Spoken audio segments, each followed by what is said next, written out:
মাধ্যমিকে রাজ্যের যুগ্ম পঞ্চম বালুরঘাট হাই স্কুলের আয়ুষ সাহা প্রাপ্ত নম্বর 693। এবারে মাধ্যমিক পরীক্ষায় 693 নম্বর পেয়ে রাজ্যের যুগ্মভাবে পঞ্চম স্থান অধিকার করেছে বালুরঘাট হাই স্কুলের ছাত্র আয়ুষ সাহা।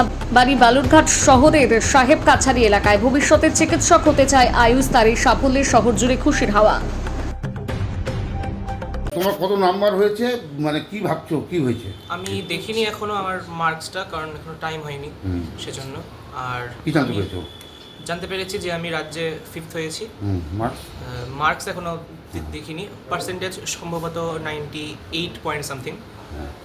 এই তো। কখনো কি ভেবেছিলে যে এত ভালো ফল করবে? না, আমি কখনো ভাবিনি। আমি প্রথমে ভাবছিলাম যে হয়তো র্যাঙ্কই হবে না, তাও দেখলাম, খুব ভালো লাগলো। আমার থেকে আমার মায়ের আনন্দ খুব বেশি। মা বাবা কতটা পড়াশোনা বুঝতে দুটো? মা তো টাইমই পায় না। আপনি একটু বলেন। আমি মা বাবা খুব মানে কেয়ার নিত জন্যই আমি আজকে এখানে আসতে পেরেছি, এটা আমি মনে করি। কারণ বলো। সারাদিনে কতক্ষণ পড়াশোনা করতে? সারাদিনে আমি ওরকম ছিল না, আমি পড়তাম মাধ্যমিকের টাইমে মেনলি 8 থেকে 9 ঘন্টা টোটালে হতো। মাঝে গ্যাপ নিতাম, মাঝে 20-25 মিনিট আধা ঘন্টার ব্রেক নিতাম, এই তো এইভাবে পড়তাম। তুমি তো বালুরঘাট হাই স্কুল ছাত্র। হ্যাঁ, মাস্টারমশাইরা কতটা সাহায্য করতে পড়াশোনার ক্ষেত্রে? মাস্টারমশাইরা খুব সাহায্য করতেন। আমার যেগুলো ডাউট থাকতো সেগুলো তারা মানে খুব ভালোভাবে আমাকে ইয়ে করতেন। Private tutor? প্রাইভেট টিউটারও ছিলেন সবাই। কতজন ছিলেন? আমার 7-8 জন হবে। প্রত্যেকটা সাবজেক্ট একটা করেছিল? হ্যাঁ, প্রত্যেকটা সাবজেক্ট একটা একটা করেছি। তোমার হবি এমনি? আমার হবি আমি কি ভালোবাসো? ছবি আঁকাতাম, মাঝে মাঝে ছবি আঁকাতাম, গান শিখতাম, খেলাধুলা, টেবিল টেনিস খেলতাম। হ্যাঁ, ভবিষ্যতে কি হওয়ার ইচ্ছে আছে? ডাক্তার। ভবিষ্যৎ ডাক্তার হতে কোন চাও? সাবজেক্ট প্রিয় সবথেকে? বায়োলজি। তোমার বাবা কি করে? আমার বাবা টেক কেয়ারে কাজ করতো, আর মা তপন হাই স্কুলের teacher. Tapan high school teacher. তোমার এই রেজাল্ট তুমি কাকে উৎসর্গ করতে চাও? কাকে বলতে মা বাবার মধ্যে কাকে? তোমার কাকে?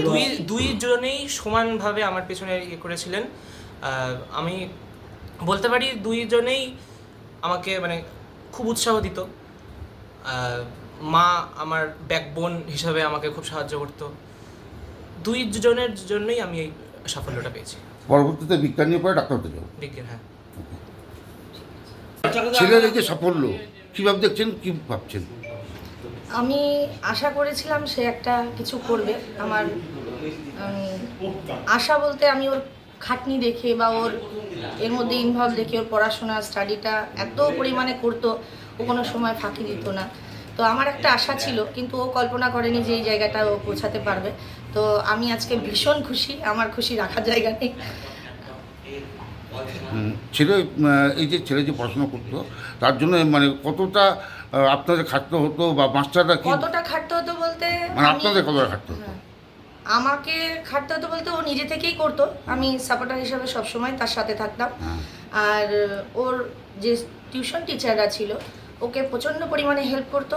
প্রত্যেকটা টিচার, যেমন বুই স্যার মাধ্যমিক দেওয়ার সময়, সায়েন্স স্যার পাশে আছে, মানুষ স্যার যখন যাকে ও মেসেজ করেছে, প্রবলেমে ডাউট বলেছে, সৈকত স্যার সব সময় তারা ওর সাথে ছিল। অল টাইম, রাত্রি 12টা হোক 1টা হোক, যখন সে প্রশ্ন পাঠিয়েছে তারা সঙ্গে সঙ্গে অ্যান্সার দিয়েছে। আর আমাদের হেড স্যার ওকে তো খুবই ভালোবাসতো, সবসময় ওর সাপোর্টার ছিল, এখনও আছে, ভবিষ্যতেও আশা করি থাকবে। আপনার নামটা বলুন। বেবি সাহা।